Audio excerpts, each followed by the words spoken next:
সকালে ঘুম থেকে উঠে জামাইকে বললাম আমার দলিলটা আমাকে দেখাও তো। বলে কিসের দলিল? আমি বললাম আমরা মেয়েরা বিয়ে করার সময় যে একটা করে স্বাধীনতা দলিল জমা দেয়, সেই দলিলটা আমাকে দেখাও। কারণ উঠতে গেলে, বসতে গেলে, খাইতে গেলে, ঘুরতে গেলে সবসময় তোমার পারমিশন আমার প্রয়োজন হয়। কিছু খাবো তুমি পারমিশন দিবা, কিছু কিনবো তুমি পারমিশন দিবা। তাহলে কোনো না কোনো স্বাধীনতার দলিল তো তোমার কাছে জমা আছে। ওটা যদি আমার কাছে থাকতো তাহলে আমার ডিসিশনটা আমি নিতাম। তুমি তো দলিলটা দেখাও না, ওটার মাঝখানে কি কি কন্ডিশন লেখা আছে। তাহলে সারাদিন যে আমি গরুর মতো খাটি, আর একটু বেশি কষ্ট করবো, আর একটু বেশি কাজ করবো, পরে ওই দলিলটা তোমার থেকে আমি ছুটাই নিব, তারপর তো আমি স্বাধীন হয়ে যাবো।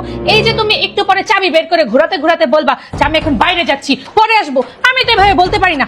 আমি যদি তোমার মতো বলতে পারতাম যে আমি এখন ঘুরতে যাবো, পরে আসবো, তখন তুমি কি করতা? 2 মিনিটের জন্য ভ ভ করে তোমার মাথা ঘুরতো, তারপর তুমি চিন্তা করতা আমার বউ কেন বাইরে যেতে চলো, কার সাথে দেখা করতে যাবে, প্রশ্ন উত্তর কিছু পর্ব চলবে, তারপর শাশুড়ি এসে আমার সাক্ষাৎকার নিবে, কোথায় যাবো, কি করবো, কেন যেতে চাইলাম। তাহলে এই স্বাধীনতার দলিলটা তুমি আমাকে দিয়ে দাও, যেটা আমি আমার লাইফে ডিসিশন নিতে পারি।